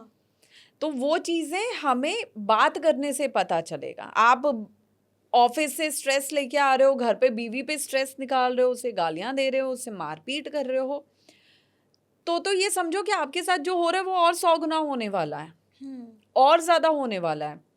आप उससे बच तभी सकते हो जब आप वो हरकतें खत्म कर दो, उन्हें मारने की जगह उन्हें मानना शुरू कर दो। और मैं ये नहीं कह रही हूँ कि आप जाके बीवी के पैर छुओ, लेकिन एटलीस्ट एक इंसान जो रिस्पेक्ट डिजर्व करता है, एक फैमिली मेंबर, उतना तो आप दे सकते हो ना अपनी हर फैमिली मेंबर को, तो वो बहुत ज़्यादा ज़रूरी है। लेकिन वापस बात ये आएगी कि वैसा मान सम्मान पाने के लिए नारी को भी वैसा होना पड़ेगा। ताली कभी एक हाथ से नहीं बजती है। आपको क्या लगता है, जैसे अभी आपने कहा कि जब आप किसी के दरवाजे पे जाती हैं तो ऊर्जा का आभास आपको हो जाता है, तो क्या महिलाओं का इंट्यूशन पावर जो होता है वो ज़्यादा तेज होता है? देखो, देवी शक्ति है, इस संसार को जो चला रही है वो एक देवी है, ठीक है। देवी के अधीन सभी देवता हैं, देवी से निकले सभी देवता हैं। हर स्त्री में, हर पुरुष में भगवती और महादेव विराजमान हैं। अर्धनारीश्वर जब स्वरूप बना तो ये बताने के लिए बना कि हर पुरुष में स्त्री है, हर स्त्री में पुरुष है। जहाँ पुरुष में ममता जाग जाती है किसी बच्चे के लिए, किसी मूक जानवर के लिए, जहाँ पुरुष में ममता जाग जाती है वो उसका स्त्री तत्व होता है। जहाँ स्त्री के अंदर अहंकार जाग जाता है, जिद और क्रोध आ जाता है, वो उसका पुरुष तत्व है, ठीक है। अब जब स्त्री के अंदर वही सब है, पुरुष के अंदर वही सब है, तो चीज़ें बिखरेंगी, चीज़ें हमें समेटनी होंगी, हर स्त्री का हमको मान सम्मान करना होगा।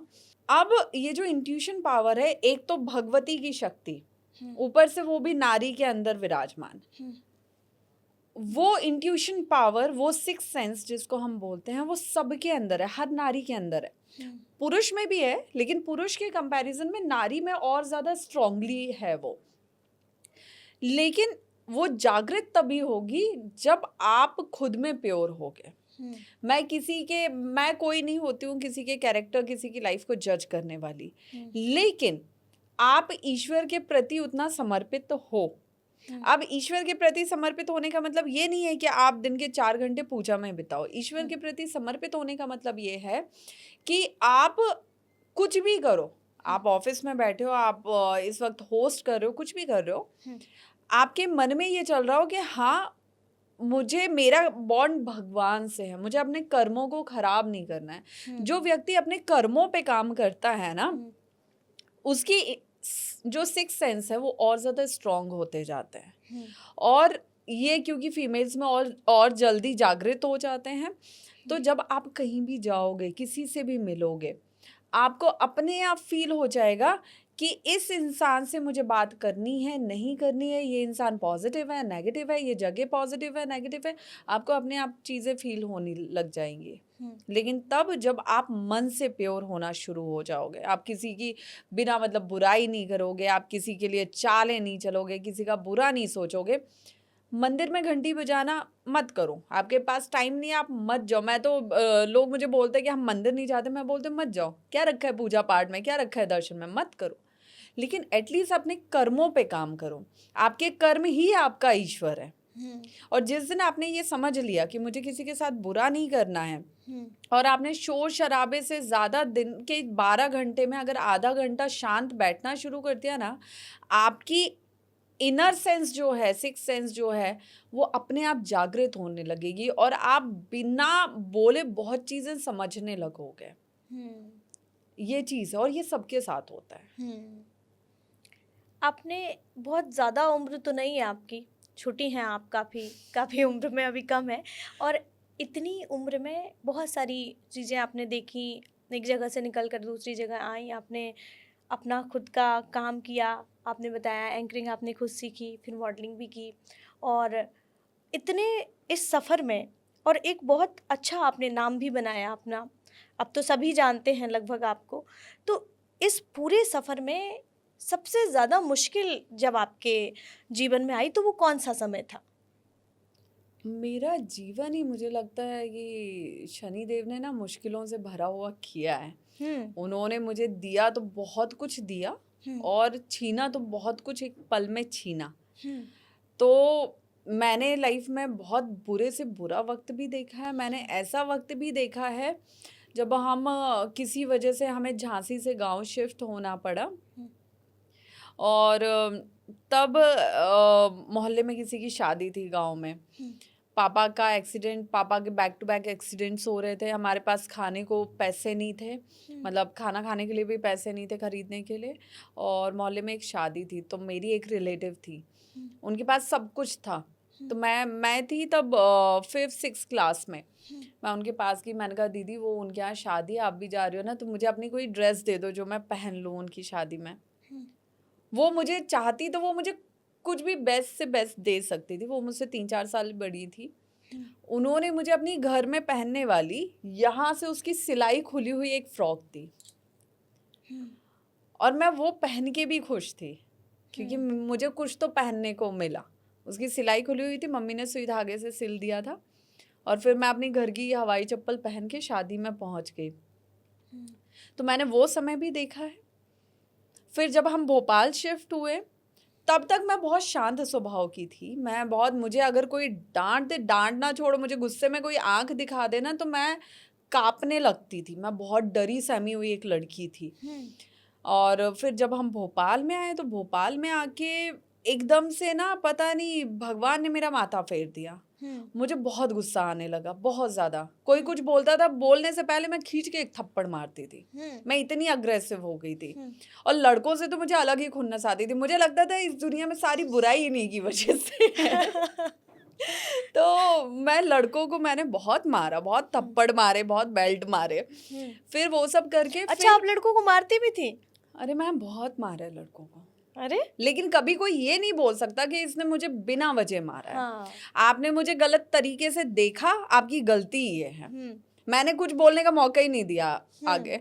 मैं एक बार ट्रेन में ट्रैवल कर रही थी, स्टेशन पे ट्रेन रुकी, मैं विंडो साइड बैठी हुई थी, प्लेटफॉर्म पे एक बंदा था, उसने मुझे देखा, उसने कुछ गलत इशारे किए। मैंने सामने वाले पैसेंजर को बोला भैया 1 मिनट मेरा बैग देखना। मैं उतरी, मैंने उसे 2 थप्पड़ मारे।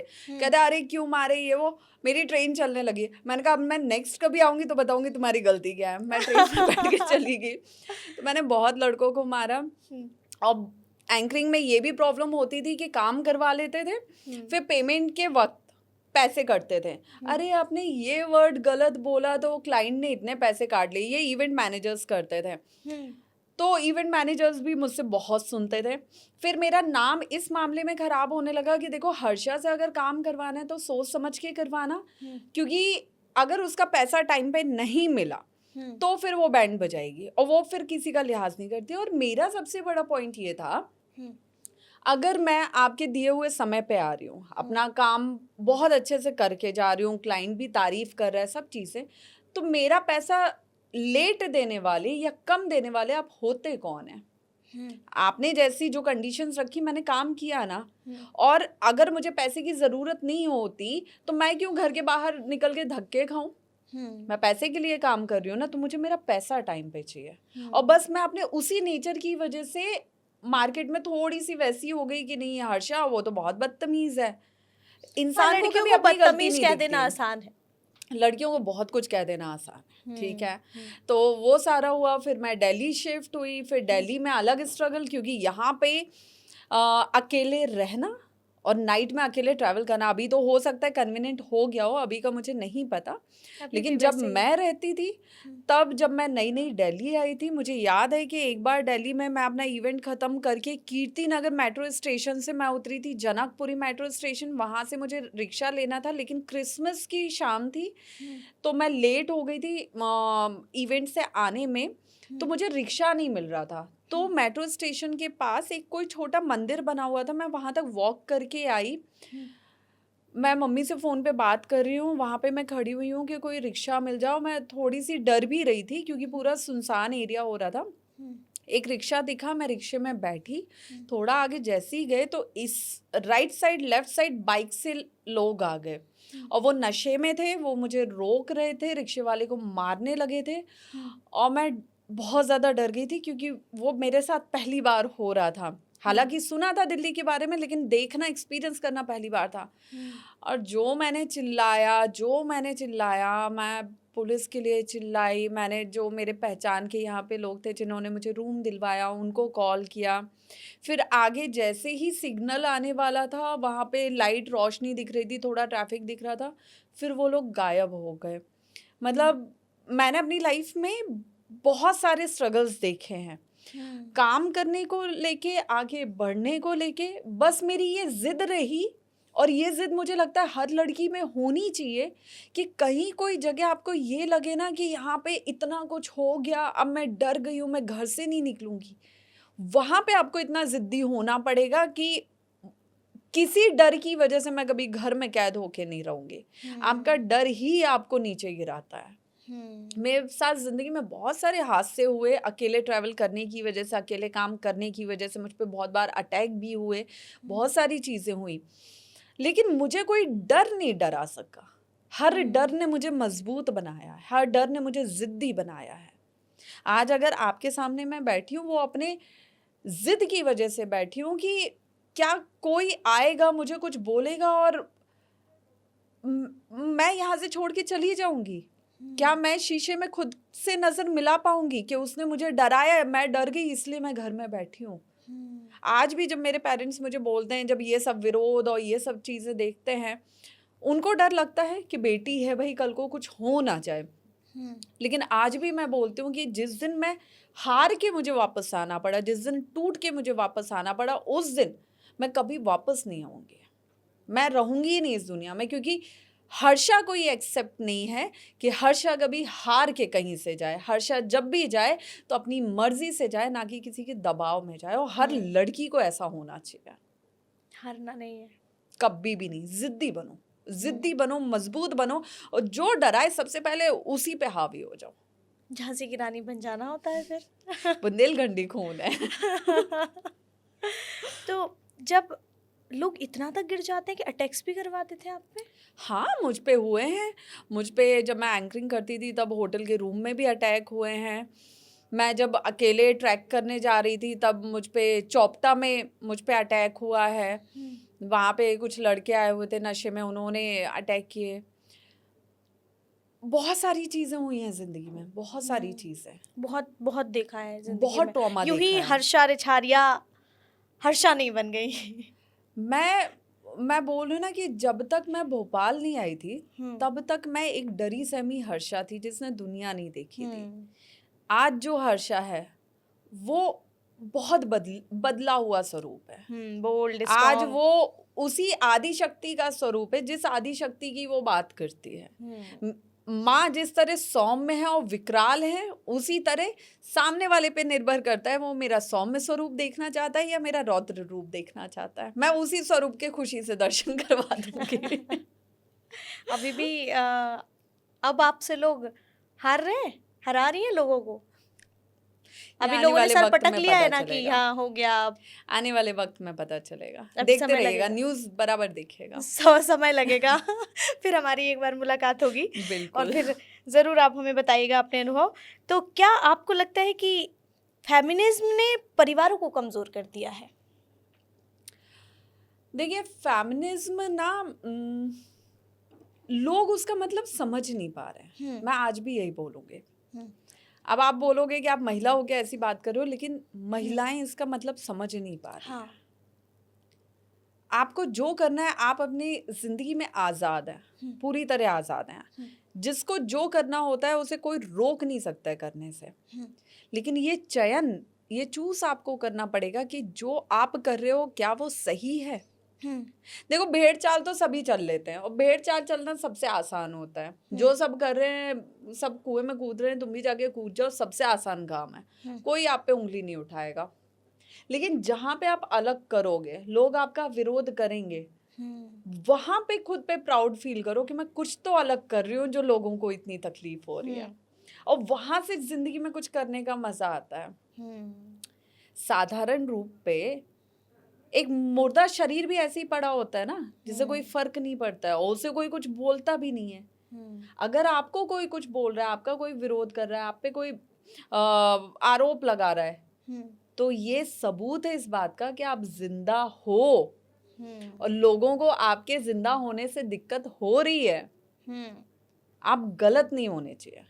एक बार जब भी लगे लाइफ में कि मैं इतना सही कर रही हूँ फिर भी सब मेरे अगेंस्ट हैं, अपने पेरेंट्स को पूछो कि मैं ये कर रही हूँ। अच्छा, मेरे लाइफ की सबसे अच्छी चीज़ क्या रही है, मैंने जो भी किया लाइफ में मेरे पापा को हर चीज़ पता रही। मैं अगर आधी रात को कहीं जा रही हूँ, मेरे पापा को पता है मैं कौन सी ट्रेन पकड़ने वाली हूँ, मैं किससे मिल के आ रही हूँ, किससे मिलने जा रही हूँ, किस इवेंट पे जा रही हूँ, किस देश में जा रही हूँ, किस शहर में जा रही हूँ, किस गाड़ी में बैठ रही हूँ, किसके साथ हूँ। अगर मैं दोस्तों के साथ भी जा रही हूँ तो उन दोस्तों के नंबर मेरे पापा के पास रहते थे और वो मेरे परिवार ने कभी मुझसे मांगे नहीं है, कभी नहीं मांगे, वो मैंने उनको दिए। और मैंने हमेशा हर इंसान को ये बोला कि मेरी जिंदगी में आग तो कोई तब लगाएगा ना जब मैं मौका दूंगी। मैं पहले ही आग लगा के आती हूँ, मैं पहले ही सब बता देती हूँ। आपको मैं मौका ही नहीं दूंगी कि आप मेरी लाइफ को और ज़्यादा कॉम्प्लिकेटेड करो। तो आप अगर ये सोचोगे कि यार इसके पेरेंट्स को मैं बता देता हूँ या बता देती हूँ कि ये यहाँ पे इसके साथ है, आप फ़ोन करोगे वहाँ से एक ही जवाब आएगा, हमें पता है हमारी बेटी कहाँ है। पापा के साथ आपका अच्छा बॉन्ड है? मेरी फैमिली के साथ मेरा अच्छा बॉन्ड है। मेरे भाई को भी पता रहता है, मेरे पापा को भी पता रहता है, मेरी माँ को भी पता रहता है, क्योंकि मैंने कभी कोई ऐसा काम नहीं किया जो मुझे उनसे छुपा के गलत तरीके से करना पड़े। तो ये आपकी सबसे बड़ी जीत होती है, लड़का हो या लड़की हो। आज के टाइम में यूथ क्या कर रहा है कि अपनी फैमिली से छुपाता है, फ्रेंड्स को बताता है। आप फ्रेंड्स को भले ही कुछ मत बताओ या कम बताओ, लेकिन आपकी फैमिली को पता होना चाहिए। आज इतनी सारी चीज़ें, गलत घटनाएं घट रही हैं, है ना, वहाँ पे कई बार फैमिली के लिए ये कंडीशन आ जाती है, ये पॉइंट आ जाता है कि फैमिली खुद शॉक में होती है कि हमें तो पता ही नहीं था कि हमारा बच्चा ये कर रहा है या हमारा बच्चा यहाँ पे पकड़ा गया। क्यों? क्योंकि आपने अपने परिवार को बताया नहीं। और जब तक आप अपने परिवार से डिस्कस करके नहीं चलोगे तब तक आपको सही गलत का भेद नहीं पता होगा, सही गलत में फ़र्क नहीं पता होगा। और अगर आप बाहर वालों से पूछने जाओगे तो बाहर वालों के लिए तो हर वो काम अच्छा है जो आपको आपके परिवार से अलग करे या आपके परिवार को खराब करे, वो उसी काम की सलाह देंगे, क्योंकि बाहर वाले नहीं चाहते कि आपके घर में सुख शांति हो। ठीक है, अब रही बात नारियों की, आज के टाइम में लड़कियां क्या करती हैं कि अपने पेरेंट्स को नहीं बताती, अपने फ्रेंड्स को बताती हैं, अपने पार्टनर को बताती हैं, अपने पेरेंट्स को वो दुश्मन समझने लगी हैं। जबकि परिवार से ज़्यादा कोई सगा हो ही नहीं सकता है, कोई नहीं हो सकता। कल को आप किसी बुरे से बुरे कलंकित वाले केस में भी आप फंसोगे ना तो ये समाज आपसे दूरी बना लेगा कि नहीं, नाम खराब हो जाएगा। लेकिन माँ बाप वहाँ भी खड़े रहते हैं कि मेरी औलाद है, लाख गलत होगी लेकिन हम उसके साथ खड़े हैं, वो आपकी गलती में भी आपको बचाएंगे। ये परिवार की मजबूती होती है। इसलिए परिवार को हमेशा पता होना चाहिए, परिवार से डिस्कस करो क्या सही है क्या गलत है। अगर आपके परिवार ने बोल दिया कि नहीं तुम जो कर रही हो वो ठीक है तो वो ठीक है, फिर आपको किसी और से पूछने की ज़रूरत नहीं है।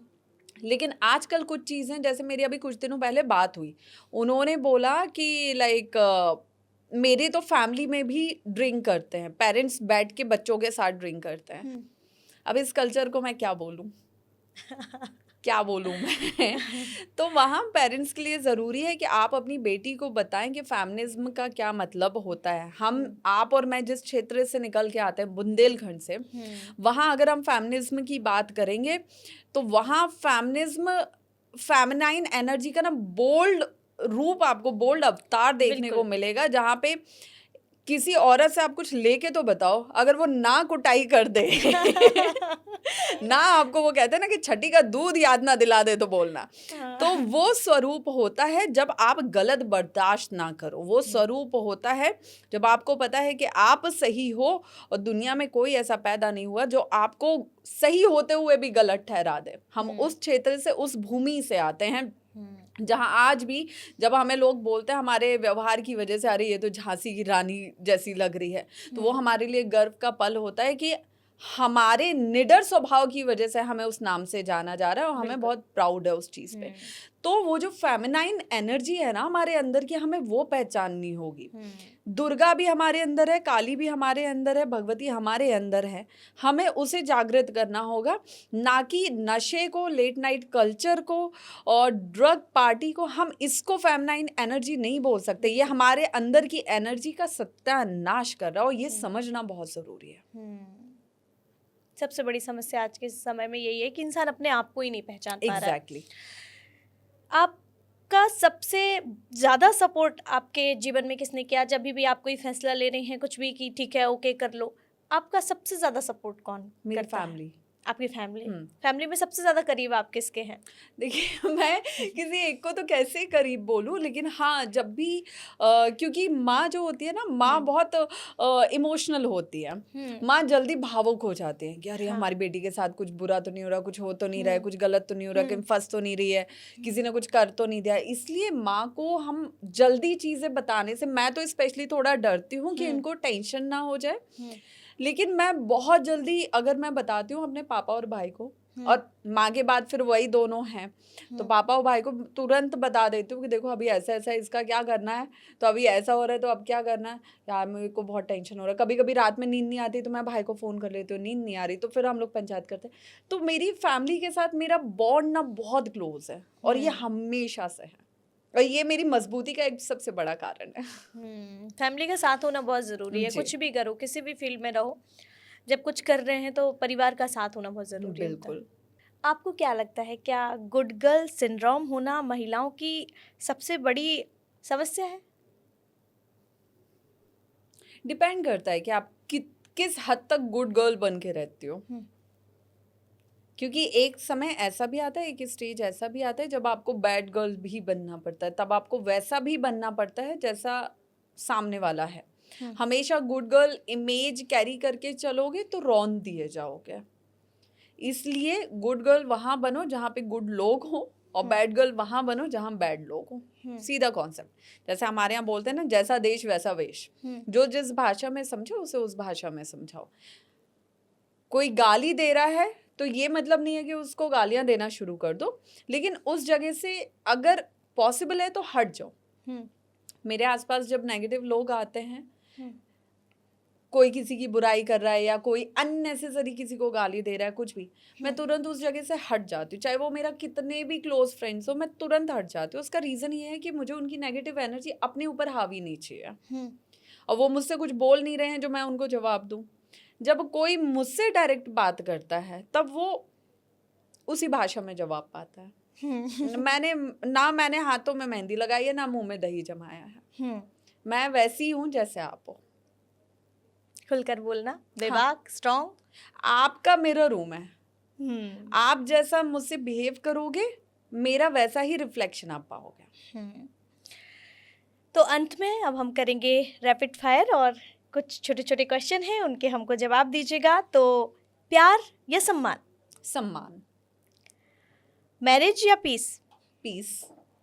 करियर या परिवार? दोनों। सबसे बड़ी शक्ति? परिवार।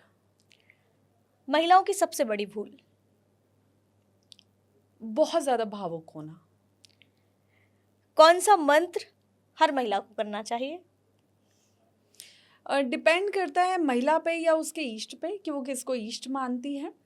अगर आप भगवती को मानती हैं तो भगवती का बीज मंत्र ओम दुम दुर्गाय नमः। महादेव को मानती हैं ओम नमः शिवाय। और ज़िंदगी में ग्रहों से परेशान चल रहे हैं या अपने पूर्व जन्म के किसी प्रारब्ध से परेशान चल रही हैं, कर्मों से परेशान चल रही हैं, तो शनिवार को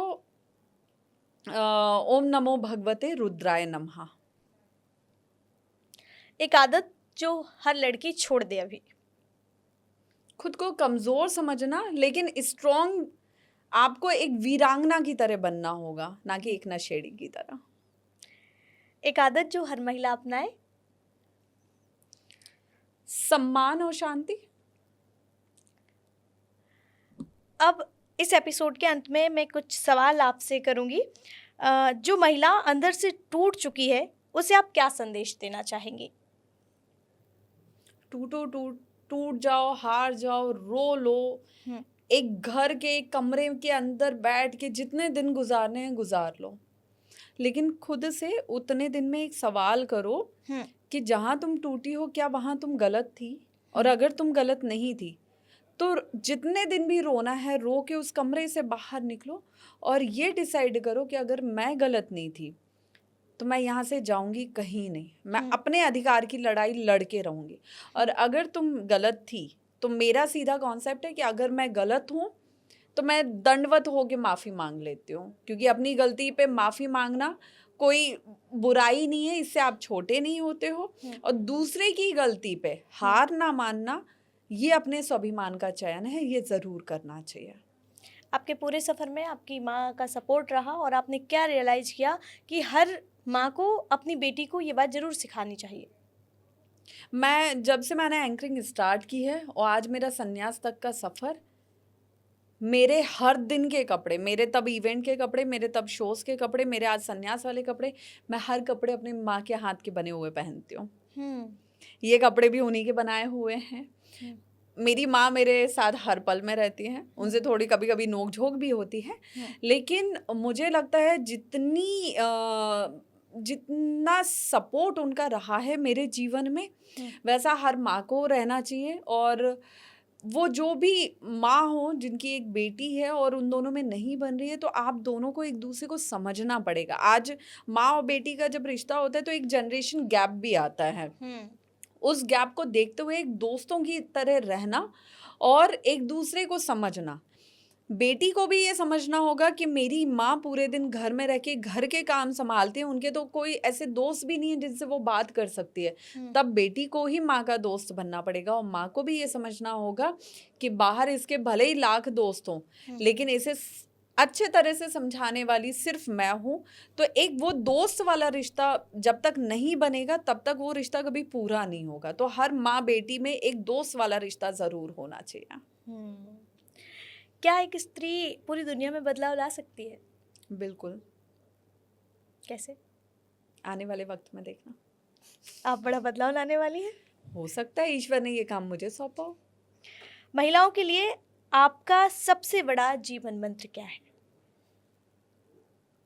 महिला अपने आप में ही एक जीवन मंत्र है, उसे किसी मंत्र की ज़रूरत नहीं है, उसे खुद में झांकने की ज़रूरत है, उसे अपनी शक्तियों को समझने की ज़रूरत है कि वो क्या कुछ कर सकती है।